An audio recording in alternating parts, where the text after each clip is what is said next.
Je m'appelle Gaston Aimé Camille Fontanier. Plus tard, je serai plus connu sous le nom de Delandre que certains collectionneurs de vignettes connaissent bien. Voici mon histoire. J'ai vu le jour le 11 mai 1883 dans la bonne ville de Valence, dans la maison Lebeau. Rue du Champ de Mars où résident mes parents. Mon père, Raphaël Camille Marie Saturnin Fontanier, né à Montélimar, est âgé de 26 ans. Il exerce à ma naissance les fonctions de substitut du procureur de la République à Valence dans la Drôme. Ma mère a 27 ans, elle se nomme Marie-Marguerite David et n'a pas de profession. En 1886, j'ai 3 ans, mon père investit au lieu-dit Bois-Lantal, 70 km de Valence, dans une source d'eau minérale qu'il exploite sous le nom de La Marguerite.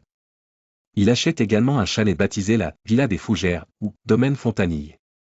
Le site est surnommé le Château par les habitants du village. En 1906, les affaires fonctionnent bien, la source, la Marguerite, produit 40 000 bouteilles par an. Cette exploitation se termine en 1923 lorsque la source est pratiquement asséchée à cause de travaux menés par les Dussault, ses voisins. Au moment de son départ en retraite, en 1925, mon père vend le domaine à la famille Dussault qui vont reprendre l'exploitation, cette fois sous le nom de la source Bien-Aimée. Petit voyage dans le temps, voici 100 ans plus tard, un cliché de l'ancien bâtiment de la source du Bois-Lantal que mon père a exploité durant 40 ans. Pendant ce temps, je poursuis des études plutôt brillantes. Dès mon plus jeune âge, je m'intéresse à la littérature et au droit, et j'écris, à l'âge de 14 ans des articles pour divers magazines locaux. En 1901, mon père poursuit de son côté sa carrière juridique, il est nommé avocat général à la Cour d'appel de Grenoble.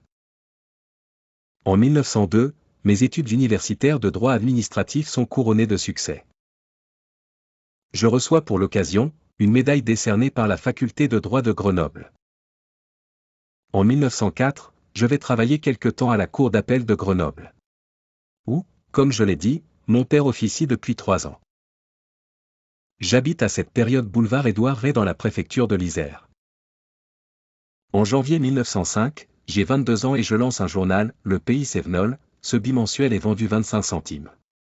Je confie son impression à l'imprimerie spéciale du Pays Cévenol située à Privas, Ardèche. Je suis directeur de publication avec le titre d'avocat à Grenoble. Le journal traite de la géographie, de l'histoire, de l'agriculture et la littérature de cette région montagneuse des Cévennes que je connais bien. Malheureusement, je n'arrive pas à collecter suffisamment de souscriptions annuelles et je ne parviens pas à imprimer plus de 3 numéros. Les parutions du Pays Cévenol s'interrompent en juin 1905. En décembre 1906, j'abandonne ma future carrière d'avocat ou d'homme de loi, je monte à Paris et choisis de me consacrer à la finance et aux affaires. J'ouvre un établissement bancaire situé aux 5 rue Laffitte, mes aventures parisiennes commencent. Mais c'est une autre histoire. C'est le plus grand des voleurs. Oui, mais c'est un gentleman. Il s'empare de vos valeurs sans vous menacer d'une arme. L'Association française d'hérinophilie, Arc-en-Ciel est une association de collectionneurs de vignettes non postales. Ses objectifs sont de regrouper les collectionneurs de vignettes et collections périphériques de France et de l'étranger, d'assurer la promotion de ces collections, de fournir aux membres la documentation et les informations facilitant la constitution d'une collection, et de faciliter le dialogue entre les collectionneurs ayant rejoint l'association.